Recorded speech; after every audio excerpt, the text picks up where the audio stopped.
Hey, what's going on out there, NACA land, Facebook land? We're back for another awesome Monday. But guess what? We have an awesome surprise for you today. We have our regional managers from all over. They hanging out with us today to give you information to help assist you with getting your file through. So we have these awesome people, but I always want to go and recognize my mistress of ceremony, Anjanette. What's going on over there in Texas? How's the weather? How was Hey, your weekend? Damien. Hey out there. It is a beautiful day in the world of NACA. Damien, a beautiful weekend. We had a job fair this weekend and it was good, but it's a beautiful day out here, a beautiful day to be out and about in your hood, riding around looking for a NACA home where you can purchase with an in-house agent with NACA and have a NACA mortgage. So today is a beautiful day to be out and about doing what we know how to do best as always. Community service, advocacy at its best, putting our feet in the hood and doing good. So it's a beautiful day. We're happy to be here. And today, anybody who's out there looking for a house, if you lock it in today, today's rate on a 30-year fixed is 2.125, and on a 15-year is 1.5. Can't nobody do it like NACA. We are here, Damien, and we're doing only what we know how to do, and that's make a difference. But Damien, what we got going on? Because I see more than one person. I see more than two people. I see several people. What's going on? We have the VIPs of NACA, the important people who make the decisions of NACA and who has impact on how we move and maneuver through NACA. What I want to first ask them to do, these important people, is to each introduce themselves, ladies first, and also tell us what region you're in. So, but you know what, Damien, before they do, get you guys out there in Facebook land, throw some hearts up for us today. We want to see them hearts going up, and you can always find us at www.naca.com and start hitting us up with questions at 833-771-0500. That's 833-771-0500. Damien, take it away with the lady with the plan. Who we got? This is the lady to know, you guys. This is one of the ladies that you definitely want to know. Miss Claudette, if you want to go ahead and introduce yourself, awesome lady. Hello, NACA. My name is Claudette Stewart, and I am one of the regional directors for NACA, going in my 7th year. I am also the regional director for the West Coast and all mountain states. And let me not forget my home state of North Carolina. Yay. Awesome. All right. So she's all of East Coast. No, West Coast, all of West Coast. Oh, I love it. That's 7 years. California people. I know. And she's saying 7 years. 7 years, Damien. How can she do it? We're going to hear all about the 7 years, but go on. Who we got next? Fellas, anybody. Go ahead. Go ahead, Ben. No, you. Well, okay, I'll do it. My name is Benjamin Kojo, regional director for NACA, the Northeast. Literally from where I guess Claudette leaves off, I pick up. So, I'm from Virginia all the way up to Rochester, New York, covering, Western Mass, Boston, Lawrence. So we go all the way up to Maine in that, or New Hampshire, I should say, above Massachusetts. I've been with NACA for, I think, going on 14 years now. So wow, 14 years. Probably the senior person on this call. Yes, you are. Okay. All right, y'all throw some hearts up for that 14 years here at NACA, and he's still looking good, smiling, positive, great attitude. That deserves some hearts right there. We do great things here. So yes, sir. There's a lot to smile about. And you're you're northeast, so is that including the DC tri-state area, or? Yeah, definitely. Richmond, Virginia, DC, Baltimore, Delaware, PA, New Jersey, New York, Connecticut, Mass. Wow. New Hampshire. Right. Just going up the coast. Man. Well, let's go on down 95. What we got going down 95? We still on the East Coast. Or Diego? Yeah, I go first. My name is Diego Luque. I'm another NACA regional director. Good afternoon to all NACA members. I'm in my 12th year with NACA, and my region covers Florida, Georgia, Alabama, and Texas. 10 offices that we have in those states. Wow, thank you. You got some big ones, Diego. Diego Luque, everybody. He's handling Southeast Coast and all the way into Texas. That's right here where I am. This is my regional, you guys. That's why I'm loving on Diego Luque, because we got to get him one of those big Texas 10-gallon hats next time he comes on, so he can represent Texas for real, right? And Georgia, thank you, because he's also my regional. That's right. Coke and a smile. Have one more. Go ahead, Mr. Washington. Yeah, I'm the freshman of the group here. My name is Washington Riles. I'm a regional director for Midwest from Michigan, Ohio. Then down in the coast, I have South Carolina, Louisiana, Arkansas, and Mississippi. Wow. Been with NACA for 11. Been NACA a total of 11 years. Been a regional for about 3 years. Congrats. Love my job. 11 Awesome. years. I mean, so these are not no newcomers. And if you're saying you're the junior in the group, I don't think you're the freshman in the group. 11 years, 7 years, 12 years, 14 years. I mean, this is the life that's really pumping the blood to the counselors. And so if you ever want to know what a regional does, or what, who's responsible for your counselors, these are the subject matter experts that's making sure that the counselors are doing exactly what they're supposed to be doing. And that's getting you ready for your NACA mortgage, getting you ready and prepared with budget counseling, as well as getting you ready for your mortgage purchase. So, this is the voice behind the voices. So, I want to start with you, Washington, and just find out from you. You're being in the southern states. We've had a lot of devastation in Louisiana and across I-20 heading over into Diego's territory. How does that play a part into us being able to service our clients or our members? Does the devastation stop? Does it make NACA or the counseling stop when those devastations happen, or do we crank it up a notch and do more? What happens in Louisiana and Alabama, Mississippi? Well, in Louisiana, of course, it had to stop because of the devastation was so devastating, right? It was had such an effect. But as soon as we were able to get things up and running, the counseling continued to grow, continue to move forward. We had our counselors there. We didn't have much of effect to the NACA offices, so where our counselors were still, going to check on the offices after and waiting on the power to kind of come back up. Mississippi, we were fine, and we just continued to work on through it. Some of the title agencies were affected, so they were able to, just kind of get business up and running, just like any other business typically. But nothing stopped, just kind of a pause, I would say, but never stop. NACA doesn't stop. We have, but we are doing more there. We're looking to assist some areas over in Houma right now. We have a couple of counselors from the New Orleans office heading over there to kind of assist and see what we can do in terms of some additional housing counseling and assistance there. So we keep it rolling. We had a small pause, but we keep things rolling.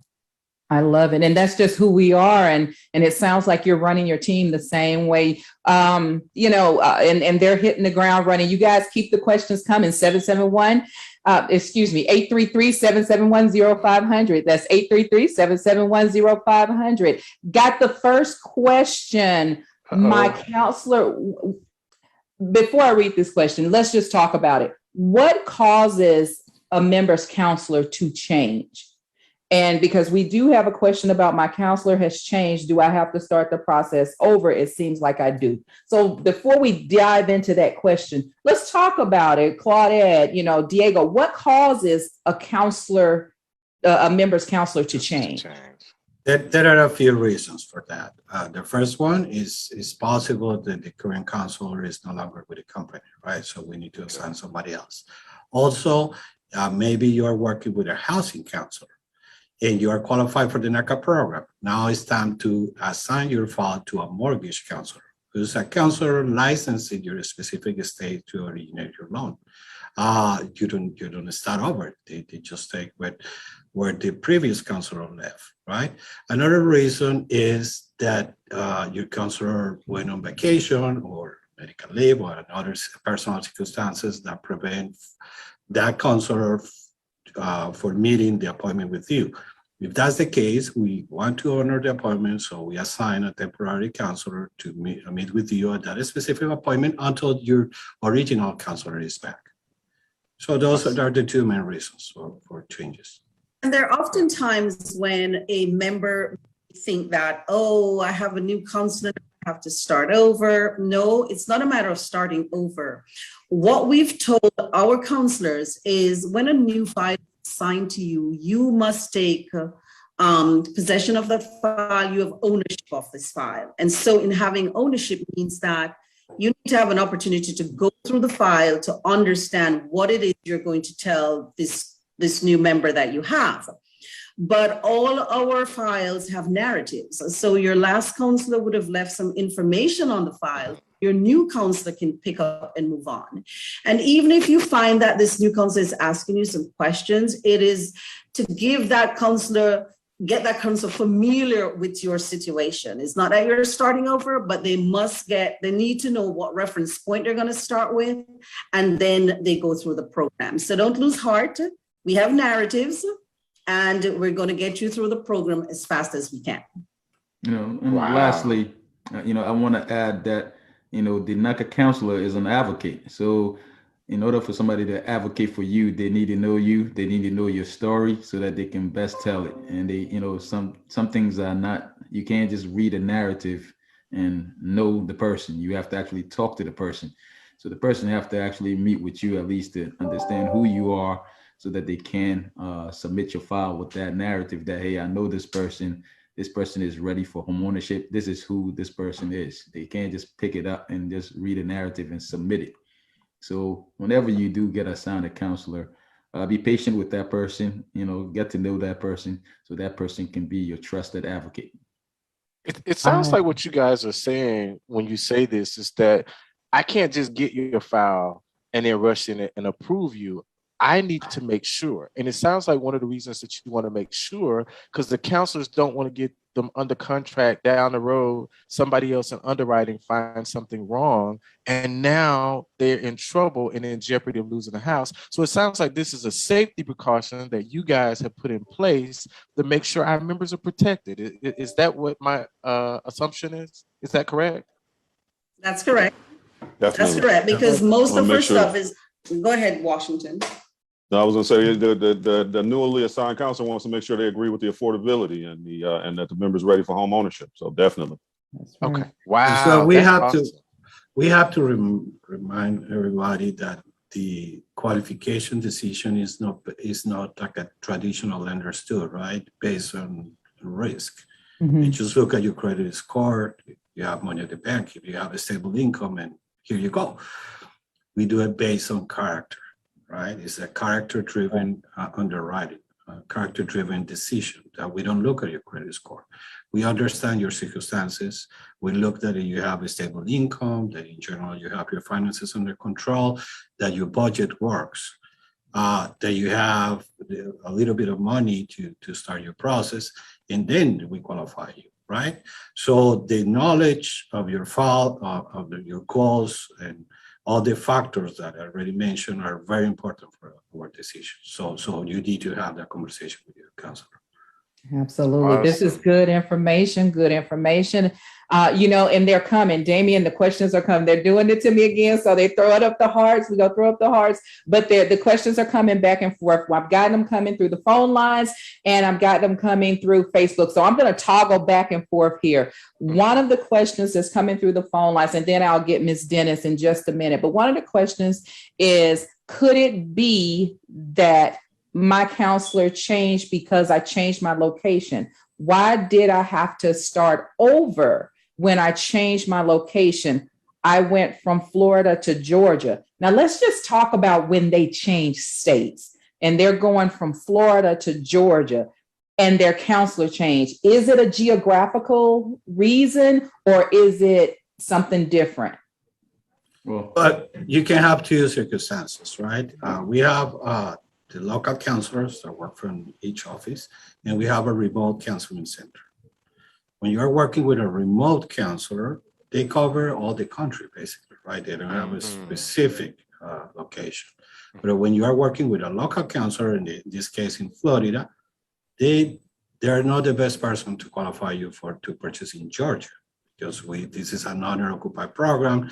Each region has different taxes, insurance, specific information about each area, right? Wow. So the right thing to do is to assign you to somebody that really is familiar with the circumstances you're going to have in your new region. So yeah, that may happen that we need to transfer you to a different counselor. But it's Makes a sense. benefit to them. It's a It's a benefit, benefit to absolutely. the It member. is. It Gotcha. is. Get the best counselor for their Right. needs. For that area. I would add too, that person has to be licensed in that state to originate the loan. So, the counselor in Florida may not be licensed to originate loans in Georgia. So if they're in Florida, it has to be passed on to somebody who is licensed in Georgia to originate the loan. Okay. That's good Interesting. information. Now Very let's good. talk about Miss Dennis' question about when she has a counselor and then her counselor changed or the appointment got pushed back even further when the counselor changed. And so she's basically saying oftentimes it happens and someone else who has signed up got an appointment before them. Now, I always have a pet peeve when I'm trying to compare myself to somebody else, because it's like comparing a grapefruit to a grape. It is totally different and circumstances are different. So I want to make sure I put that out there, always, try not to compare yourself, Ms. Dennis, to the next person, because the circumstances could be entirely different. But, Washington, Ben, what causes them to push it back further when their counselor change or push the appointment back? Well, one of the things that we do at NACA is that, we don't jump or we don't skip any member who has an appointment over another member. And we try to honor every member's appointment. So when a counselor leaves, obviously, naturally, you're going to have a void. And we currently have a national service rep. We have a national service line, which we just actually implemented to actually help solve some of these issues. We also have created a system where even when somebody leaves, those appointments stay on the calendar, and they can go to anyone in the company to be able to service that person. So at times we may have some conflicts, and that may be the reason that that could potentially cause somebody to be pushed back a little bit. But we try to see everybody, and literally we're pulling all the resources to try to accommodate that person. If indeed we maybe we have that conflict and we're unable to get you there, we do have waiting lists that we can put you on to ensure that we do get back to you as soon as possible. Like any other industry, or like in the mortgage industry, people come and go, and we're no different. We have people who come, they learn, and sometimes they go to other places, and then we hire more people to come to help service the people that we need. So this is by no way trying to ignore people or put people out, because the mission is to help everyone. But sometimes you may have a challenge in the course of trying to help everyone, where you may have to push some people out, but never forget about those people, because everybody matters at NACA. Wow. I got one point to make about this, though, Internet, that a lot of people don't know. These guys and lady work Monday through Friday trying to make sure that your files are going through and that their offices are supported. But what you may not know is that every other weekend or twice a month, depending on the day, they conduct a job fair. These guys were on the job fair this Saturday to now make sure that there are enough housing counselors, mortgage counselors to be able to fit the needs of those voids that are happening. So you won't be in that situation. So if you're interested in being hired, definitely check out the website, www.naca.com, and go on there and look at the information and apply, because these guys who you will be directly reporting to are the ones that are doing the hiring.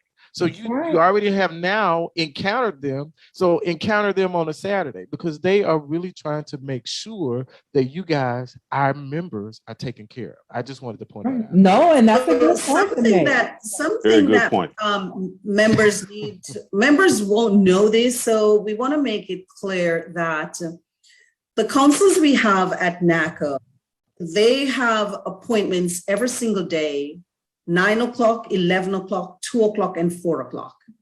There's some counselors here that have a pipeline of more than 500 members. Mm. So when somebody leaves, we don't have counselors who just sit back and have nothing to do. Remember, it's the best mortgage you're here for. And remember that because you're here for the best mortgage, everybody wants to get the best mortgage. And unfortunately, when somebody leaves, we have to try and integrate that person's calendar into somebody else's calendar. And these one of the reasons why you may have an appointment that is way down the line, not because we want to, but because the counselors don't have space to put it. And we're trying our best to make you get that, to get an appointment. So we really reach out to persons and say, please be patient with us. We really have more than we can chew, but we're going to get to you eventually. And you guys know why, because it's the best mortgage program out there. Like she This just is said. true. Thank you, Claudette. That was awesome. This is I true. really appreciate that. All right, we got about 9 questions that have come through so far. So we're gonna try to work them out. We're gonna get this done today. I don't believe so. Next question is, we're gonna get it done. So the next question is talking about the waiting list. Ben, you mentioned the waiting list, and on the waiting list, Tish is asking, should I just get to the waiting list or request up front that I'm willing to be put on the waiting list? I'm thinking she's asking, basically, I'll take whatever's first, whatever appointment is first. So she's flexible. Is that something they need to be saying up front prior to getting scheduled or no? Not prior to getting the schedule. You know, if you've just completed your home buyer workshop, you know, the best thing you could do is to get into your web file and complete the web file so that you can make an appointment. Now, the waiting list is available to every member. After they get counseled, sometimes we counsel people and they're ready to go right now.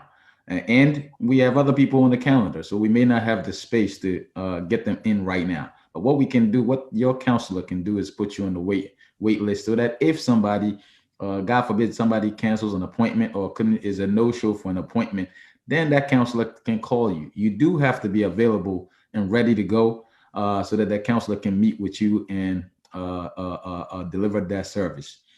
Also, you know, sometimes when a counselor is working with you to become homeownership ready, you might not be ready right now, and they may have to, again, schedule a follow-up appointment, and you may get those things done, you know, maybe sooner than what you had planned. And that's another use of the wait list, to make sure that, you know, at moment's notice, you're ready. And if that space becomes available, the counselor can meet with you and move you forward. So that is available for every NACA member going through the program once they've meet with a counselor for the first time.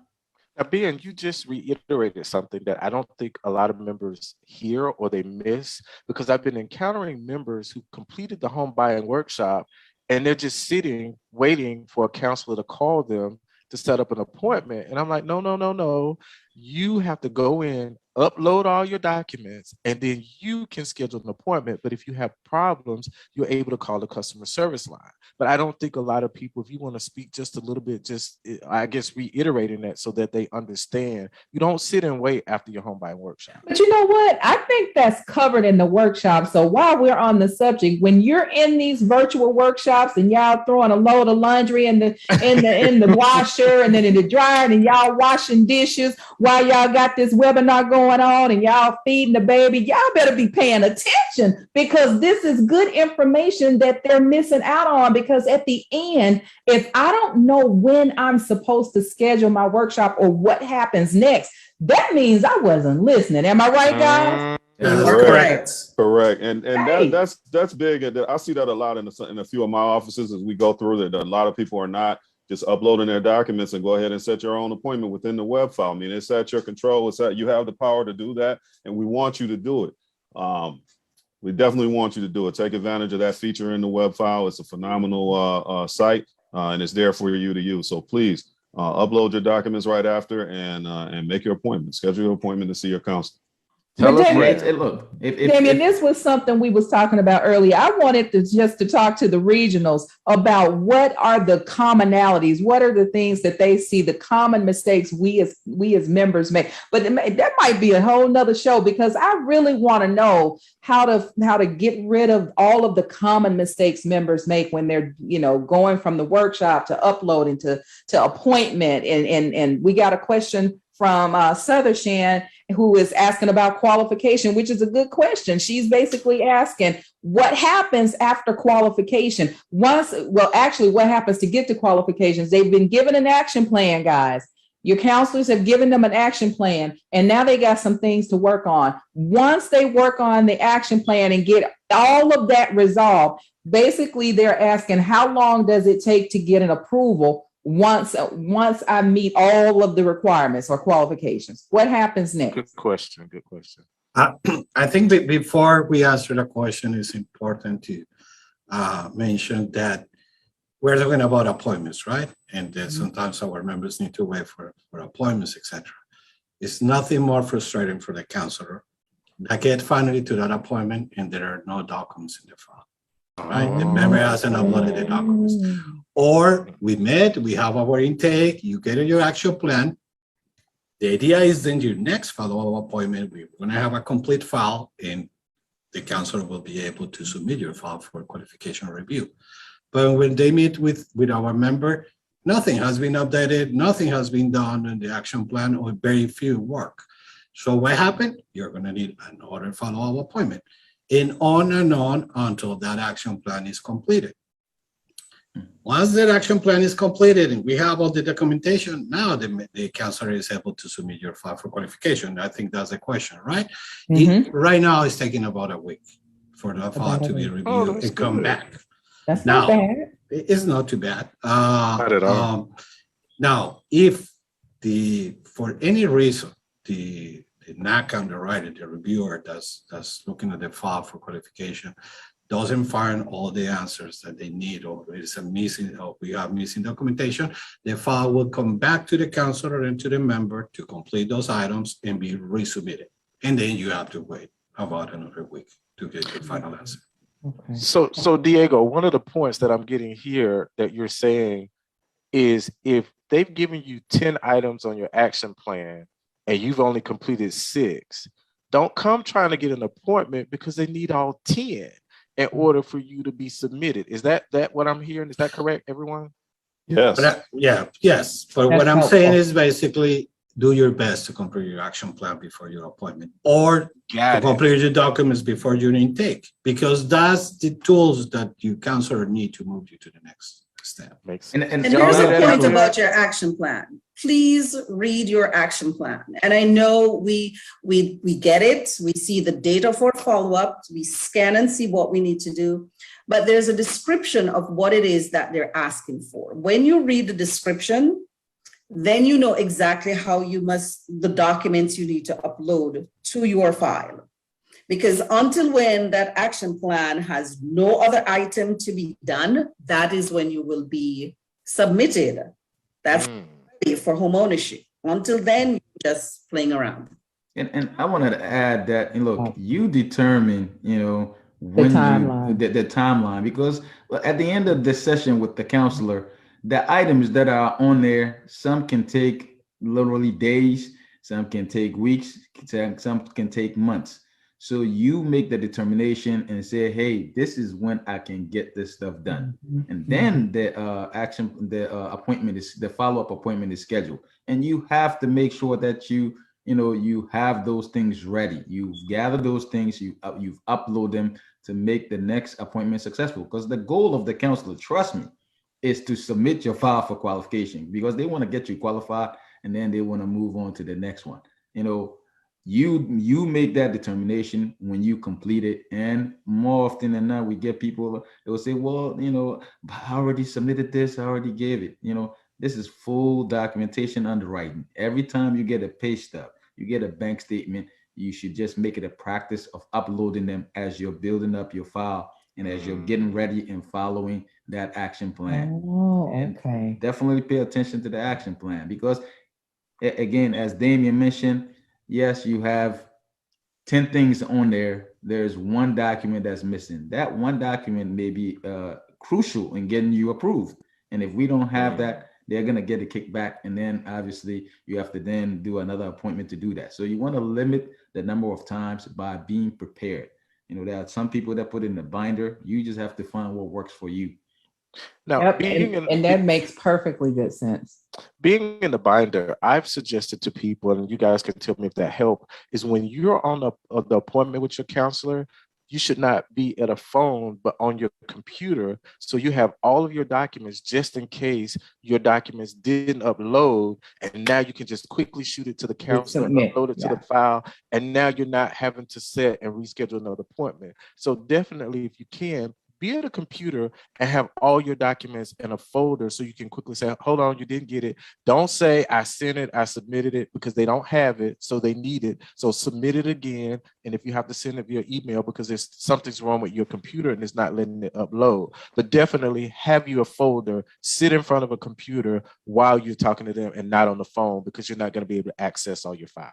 That's right. That's a good point, Damien. I believe that membership, they should approach even the virtual sessions. I mean, we're doing virtual sessions because of COVID, but it should still be approached as if it was going to be a face-to-face appointment. We want you up and present. We want your energy. We want your energy there. We want you there with the counselor to make sure that that counselor is going to get what they need from you to get qualified. And sometimes we don't see that. I've monitored a few sessions, and I've seen some funny things from members during the sessions. So we want to make sure that they're not enthusiastic about getting a house. We want to make sure that you're ready. You're approaching the session, your counseling appointment, as if you are actually going to walk into a NACA office and meet with your member.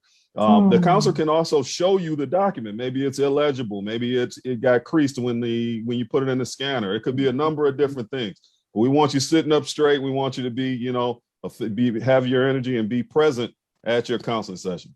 And look, if I'm coming up in there to get a house, now I'm gonna be up in the screen. I want you to see all of me. I want you to see where I'm living now, where I want to live later. Come on, y'all. We actually share the screen, and so and look, the counselor has that 2 hours. They definitely want to get the job done within that time. So again, being prepared helps.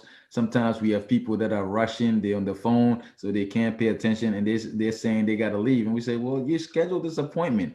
We're hoping that you're scheduling an appointment where you're going to have the time to sit. And as we said, if there's a document missing and you can say, let me upload it right now for you, because we're in the session, we want to get it done. So we don't want you to, at the end of the session, running out and say, well, yeah, send it. I'll take care of it later. Obviously, this is one of the biggest things that you're going to do in your life. Use that time. Schedule an appointment when you actually have the time and you can pay attention to what they're talking about and actually be able to follow it. Because if you're in a rush and this is the biggest purchase you're going to make, most likely things are going to go wrong. You're not paying attention to some of the stuff, then you're going to come back and then it prolongs a process that doesn't need prolonging. Wow. So use that time wisely. And we have an original here that's coming back. And this is Damien, you're going to laugh. This is Erica. And I'm wondering, is this the Erica from last Monday? Because Erica really enjoyed Eric Exum, but Erica is back and she's asking a question. And she's saying she believed this is what she was doing wrong. She is far past this phase currently, but if she could help anybody out, whatever you do, don't, and this is good.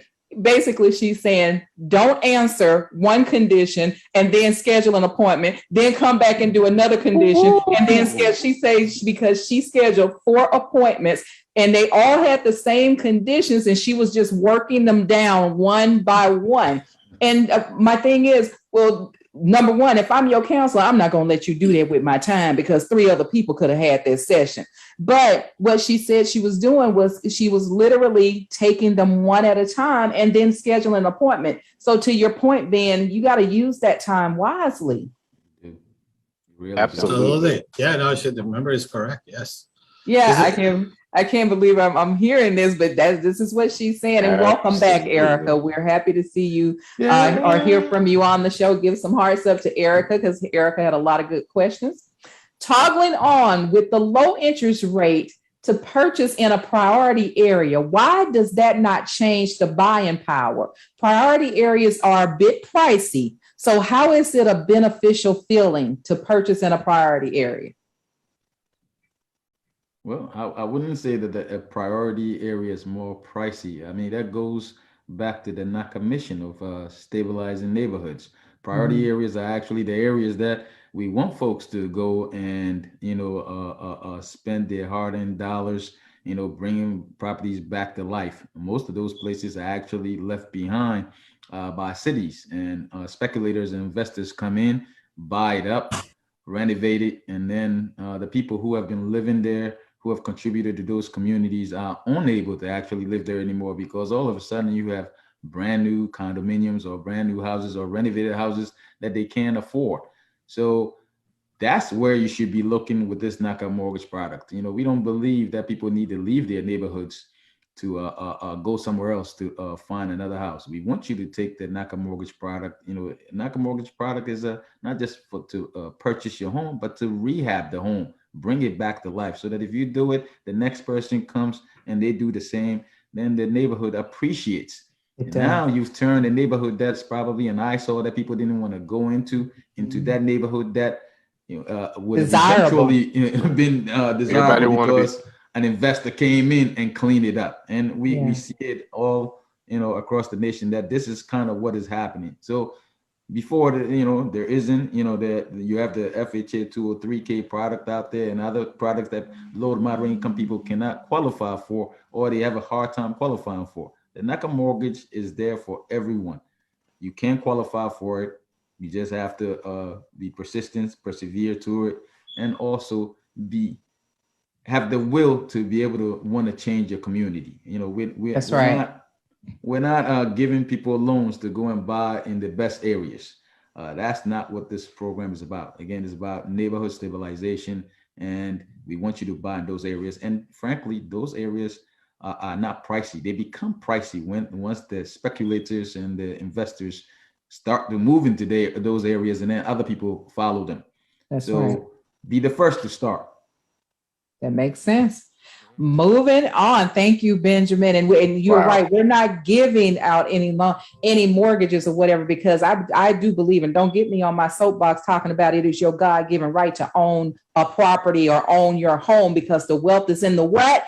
In the land. And so you guys are here because NACA is bringing forth awareness, access, and change. We are making you aware of our NACA mortgage product. We're giving you access to America's best mortgage to change your normal, what you thought was your normal circumstance is no longer normal no more. So it's going to change your current living conditions in your environment. But we do have a question about multifamily, and the question is coming from, once again, this is a northern way. This is our first one up north. And so what's happening is they're asking more and more about multifamily. Angie, you guys talked about multifamily purchasing on your show. However, my counselor does not mention it. I did ask about it. She said it wasn't for me. How do you know whether it is or isn't? Do our counselors talk about the multifamily purchase option? We addressed that at the home buyers workshop since the beginning, and you have all your information also in your workbook, your qualification workbook. I don't know if Ben wants to add anything else. Yeah, I would say we talk about multifamily a lot, but one of the things that we don't want to do is to push somebody into a multifamily who isn't ready to become a small business owner. I think a lot of people watch the NACA video and they see the guy pointing and saying, hey, and my tenant is paying my mortgage, and everybody just, they jump up, they're laughing, they're happy, because most people just see the brighter side of multifamily. What they don't see is the other side, where you're currently a tenant. You come to NACA, you buy a home, you become a landlord once you buy a multifamily, and you have to manage this property. If your tenants don't pay you, especially up north, in case of, New York, the area that I covered, if you can't get the tenant out, you still have to pay this mortgage. Yep. And so we have to make sure that, number one, you've attended landlord training course. You understand what it takes to evict tenants. You understand what it takes to manage the property. It's not just well, I couldn't find a house within my single family range, so my counselor should just qualify me for a multifamily because that helps. And in some situations, it may be the best thing to do, but we have to make sure that you're prepared for it. So it's not about your counselor actually. And we train and coach our counselors that they shouldn't just tell somebody they should go for a multifamily, even though that's the option. The person should actually make the choice whether a multifamily is good for them, that they're ready to take on that, again, that small business aspect of it, because you're literally running a small business and you have to account for every little thing that goes on in that multifamily in order to have a successful home ownership. It's And you know when it what? works. We said this a couple of calls ago, Damien. Remember we was talking about this? Do you want to live next door to people who rent from you? Because as soon as you pull up to your property, you're pulling up to people that rent from you. So they're gonna meet you at your car doors before you get out saying, look, my hot water heater, my this, my that, my doorknob look different, whatever the case may be. You gotta open yourself up now because you are now landlord. And you do have to, so that training is critical. Where do you find the training piece? Is it on our website? We have the training in local offices. There are some for folks who want to do it online. There's an online link for it, but typically some HUD approved counseling agencies do provide landlord training. So you definitely want to talk to your counselor. The counselor will know which local HUD entity provides it, and if not, they also should have there's one online that you can do, obviously in light of the pandemic where people are not meeting face to face. Okay. And let's make sure that you get the certificate that you have gone through the training. A certificate. That's important.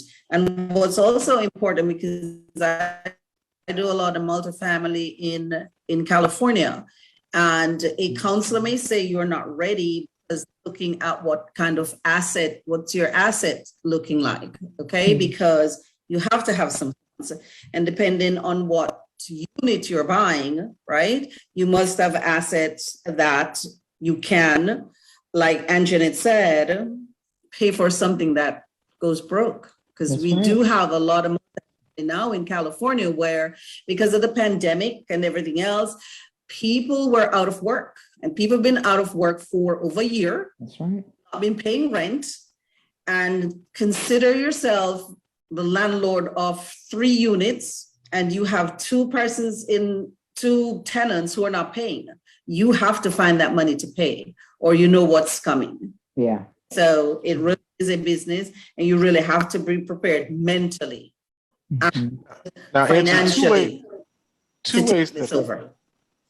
Two ways that I look at this, Angie, and I tell a lot of people. One, whatever you went through when you were renting and all the problems you face, now you're going to be on the other side dealing with the problem. So do you want to deal with people like you asking and needing the stuff that they need? Damien throwing dry shade to y'all. He throwing for y'all out there in Facebook land. Damien throwing some dry shade. He basically saying karma coming. But go ahead, Damien.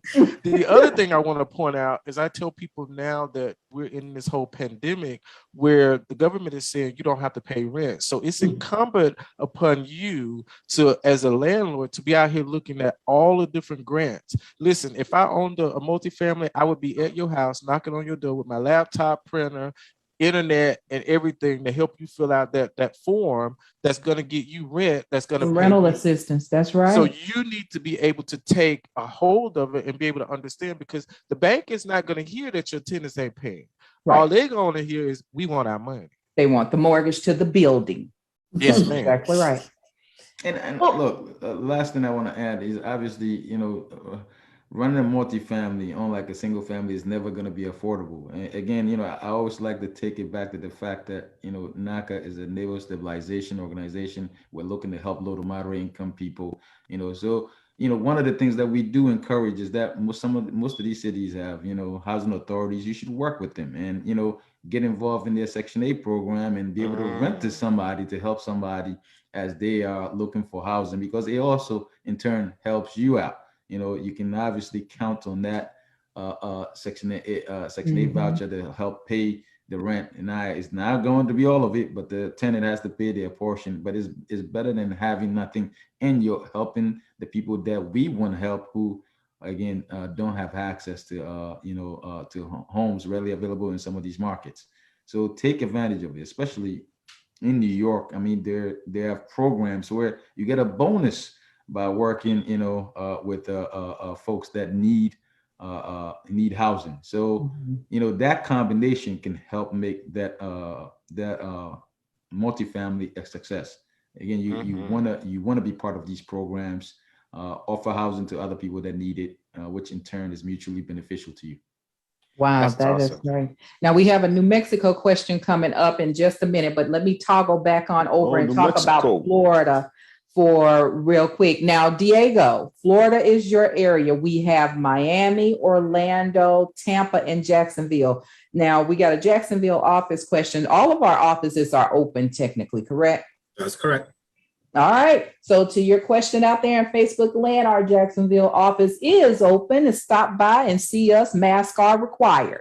So we want to make sure you know that office is open. I don't think we have any offices that are closed. No, but maybe what we need to consider is the counseling is doing virtually right now. We're doing virtually counseling. It doesn't mean that because the office is open, we're doing face-to-face counseling. But yes, the loans are closing at the office. The kiosks are available at the offices, and our counselors are there. Okay. And Christina is asking, after receiving a raise, how long do I have to wait for it to be considered in my affordability? My counselor told me that her manager said I have to wait a year. So when I get a raise, do I have to wait a year for that to count as income? Not necessarily. It depends. I mean, there is not just a quick answer to that question, right? It's different if you make an hourly rate or you make a salary, right? A fixed salary. And how long have you been with the company? If you get another additional overtime, bonuses, etc., right? So if you are an hourly employee, the fact that you got $1 more or any amount on your pay stub doesn't mean that we can take that income immediately. Probably it's going to be easier if you're a fixed salary, right? Because you're not going back to your old salary. We need to look at your year-to-date income to see if it supports that. Remember, we're giving you a loan for the long term, and we need to make sure that the income we're using to qualify you for that loan is going to be there for the long term. It's correct. We're not going to put you in something that is going to create an affordable situation, right? So, but in most cases, unless you're self-employed, 1099 contractor or something like that, you don't have to wait a year for that. And Understood. Christina, I hope that helped you. I want to add something to that because I think people equate the income piece with affordability, and affordability is something totally different. So just because you got the raise doesn't mean that you're going to save more, because at NACA, affordability is rent plus saving. Are you paying rent, and are you saving on top of it? So yes, if you get the raise, that means you're going to have more income, but it doesn't mean that your spending habits are going to change. So and it doesn't necessarily getting the income just gives you a larger threshold to be able to afford more, but you have to still demonstrate to us that increase that you got in income, you actually are saving it, and we still will need to see that. Yeah, so Christina, show your queen skills, and the raise that you got, continue to pay your rent, but the raise that you got, put it in a savings and show that you have a savings pattern of that raise. Ben, is that what you're talking about? Will that now give her more buying power? Yes. I mean, as long as she's saving, if she's paying rent, we have the payment shock. The payment shock is literally, you're trying on the payment to see if it fits. Right. So as long as you try on the payment and it fits, and we can see that, 3 months, on top of you save on top of the rent. If you're not paying rent, then we need to see you save for 6 months so that you can see. And then you still have to continue doing this until you close on the loan, because once you get that house, NACA is still going to be there to help you, but that mortgage payment is coming and you should be ready for it. It's not just good enough to have the income. Demonstrate that you can save what you're asking for. So Ben, I got a question with that. So even if your income increases, say a salaried person, but if your debts are still high and you was at the threshold, that doesn't mean necessarily that you're going to now get a new affordable, a higher affordability, correct? It doesn't necessarily. Again, we're looking at, and that's what I wanted to make sure that I clarify, that just because somebody got an increase, again, doesn't change their affordability. It should, change their affordability after they've been counseled that, hey, if we've counseled you on an income that is lower and you have more, it should translate to more net income. Now you might decide to put that income somewhere else. Maybe you decide, hey, let me now increase my 401k or do other things. Not more is not going to come into your net income to be able to actually save for the extra that you want in the payment, because we're still trying to make sure that the payment that you get is affordable for you. So income is great. Don't get me wrong. We want you to get more money in any shape or form, but we also have to see that you can actually save that money on top of what you're asking for. The income gives us the threshold as to how much that you can qualify for, but then you still have to demonstrate the ability to afford it. Makes sense. We have a call in that's asking from New Mexico, saying we desperately need the NACA program in New Mexico. Are there any chances of you opening up an office in our area? Eventually. But right now, we want you to continue to go and sign up on our website and attend the home buyers workshop. We had one this past Saturday, and we probably had about 7 people out of New Mexico at that workshop. So, and we've closed some loans already in New Mexico. So go ahead and sign up. I'm the person who will take your file and originate your loan. So do that, and we will be there soon. Wonderful. I didn't know that, Claudette. That is awesome. All right, New Mexico, we coming. We are coming. Now, someone else out there on Facebook, I'm going to try to get through your questions here. I am currently going through the process now. Would I be able to change to a multifamily unit? Even though I'm in the middle of the process, can I now switch to multifamily? Sure, always. So the answer is yes. Yes. That was a unanimous yes. Yes. And that's from 30 plus years of experience on this call. So that's a unanimous yes. Well, when you say process, provided you're not over in the credit access process with a contract in place. If you're in the qualification process, you definitely can change. Right. Thank you. Fair enough. And Larry is coming to us. Larry is asking, he's saying, I got a new job making more than the allowed amount for the priority member. I'm $200 away from the amount that I was told that I have to save. Does this pay raise stop me from being a priority member? The $200 is the last thing that my counselor said he needs to see on my bank statement. Ooh, Larry. So who wants to answer that one? Well, that's two different things. I can tell you that, getting more money can be a double-edged sword, right? No. Making more money, a priority member is any member who is at 100% of the median income or below. So if you were at 100% of the median income and or below, and you were a priority member, but then you happen to get a raise, and that raise is going to allow you to buy more house or save more, that may take you, out of that priority status. And that's just something that comes with the territory. Oh, wow. Oh, my God. What should he do? But there are options. Buy a house in a priority area. In a priority area. There you go. Yeah, the status is based on where you're purchasing. Right? Okay. Status is based on where you're purchasing. So it sounds like this person is just at qualification. So there's no house right now. So that status could actually change depending on where they want to purchase. Okay, Larry, I hope that helps, but this is good information now. So look in an area, in a priority area. So that may be some help for you, honey.